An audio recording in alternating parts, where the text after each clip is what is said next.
दोस्तों, आपने सुना होगा, आवाज ऊंची हो तो कुछ लोग सुनते हैं, लेकिन अगर बात ऊंची हो तो दुनिया सुनती है। आज मैं आपको एक ऐसी गहरी और प्रेरणादायक कहानी सुनाने जा रहा हूं जो आपको ये समझाएगी कि इंसान का असली दुश्मन बाहर नहीं, बल्कि उसके मन के भीतर बैठा लालच और असंयम है।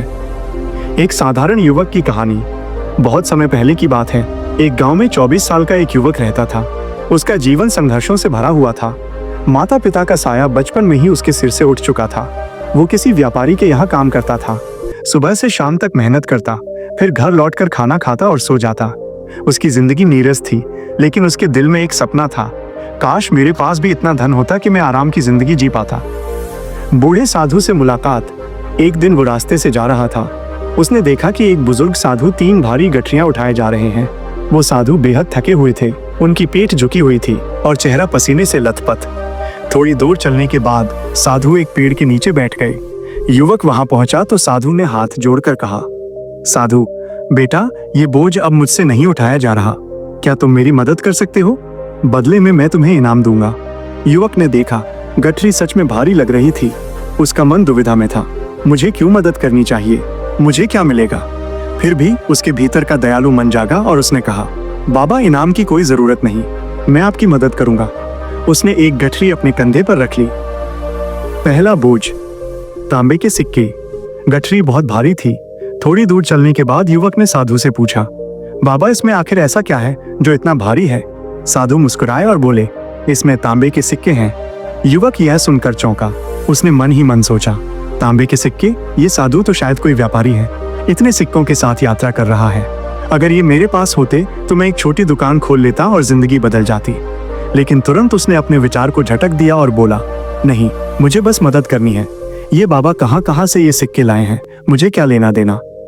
दूसरा बोझ, चांदी के सिक्के। कुछ देर बाद वे एक नदी के किनारे पहुंचे। साधु रुके और बोले, बेटा, ये नदी मुझे पार करनी है, लेकिन मैं 2 गठरियां लेकर पार नहीं कर पाऊंगा। क्या तुम मेरी दूसरी गठरी भी ले लोगे?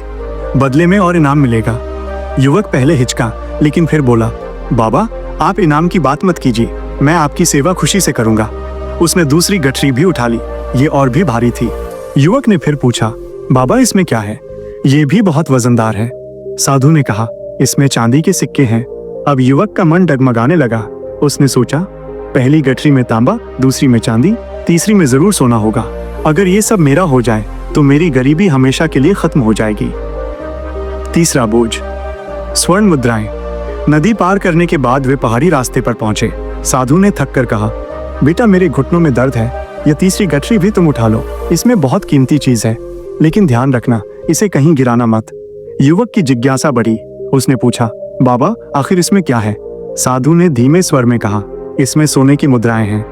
बस ये सुनते ही युवक का लालच आसमान छूने लगा। उसने मन में सोचा, अब मेरी किस्मत चमकने वाली है। इतने सारे सिक्के, अगर मैं ये सब लेकर भाग जाऊं तो मैं राजाओं की तरह जी सकता हूं। लालच का परिणाम। जैसे ही पहाड़ी की ढलान आई, युवक ने मौका देखा और तीनों गठरियां उठाकर भाग निकला। वो दौड़ता रहा जब तक अपने घर न पहुंच गया। खुशी से उसने गठरियां खोली। पहली में जंग लगे लोहे के टुकड़े थे, दूसरी में टूटे फूटे कबाड़, तीसरी में भी सिर्फ बेकार पत्थर। उसके होश उड़ गए। फिर उसे तीसरी गठरी में एक पत्र मिला। उसमें लिखा था, प्रिय युवक, ये सब एक परीक्षा थी। मैं इस राज्य का राजा हूँ। मेरी कोई संतान नहीं है। मैं एक ऐसे व्यक्ति की तलाश कर रहा था जो ईमानदार हो और लालच से ऊपर उठ सके। दुर्भाग्य से तुम इस परीक्षा में असफल हो गए, क्योंकि तुमने अपने मन के लालच को खुद पर हावी होने दिया। ये पढ़कर युवक जमीन पर गिर पड़ा। वो रोते हुए कहने लगा, काश मैं अपने मन पर काबू पा पाता, तो आज मेरी किस्मत बदल सकती थी। बुद्ध का संदेश। दोस्तों, यही बात महात्मा बुद्ध भी कहते हैं, मन ही सब कुछ है। आप जैसा सोचते हैं वैसा ही बन जाते हैं। मनुष्य का सबसे बड़ा दुश्मन बाहर नहीं है, न पैसा, न परिस्थितियां, न लोग। असली दुश्मन है मन का लालच और असंयम। अगर आप अपने विचारों पर नियंत्रण नहीं रखते तो वही विचार धीरे धीरे शब्द बनते हैं, शब्द कर्म बनते हैं और कर्म चरित्र बन जाता है, और फिर वही चरित्र आपके भाग्य को तय करता है। शिक्षा।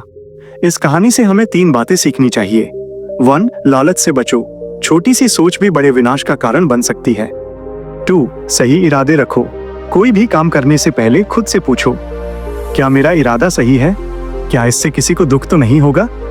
3. सजग रहो, अपने विचारों को देखो पर उन पर तुरंत प्रतिक्रिया मत दो। जैसे बादल आते जाते हैं वैसे ही विचार भी आते जाते हैं।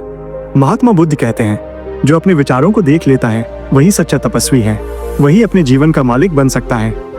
निष्कर्ष दोस्तों, अगर उस युवक ने अपने लालच पर काबू पा लिया होता तो वह राजा बन सकता था, लेकिन उसने अपने विचारों को नियंत्रण में नहीं रखा और सब कुछ खो दिया। इसीलिए जब आपके मन में पहली बार कोई गलत विचार आए, उसी समय उसे रोक दीजिए, वरना वो बढ़ते बढ़ते आपका जीवन बर्बाद कर देगा। दोस्तों, उम्मीद है कि ये कहानी और महात्मा बुद्ध का संदेश आपके दिल को जरूर छू गया होगा। अगर आपको ये वीडियो पसंद आए तो इसे लाइक और शेयर जरूर कीजिए। और हाँ, ऐसे ही और जीवन बदलने वाले विचारों के लिए चैनल को सब्सक्राइब करना मत भूलिए। धन्यवाद। नमो बुद्धाय।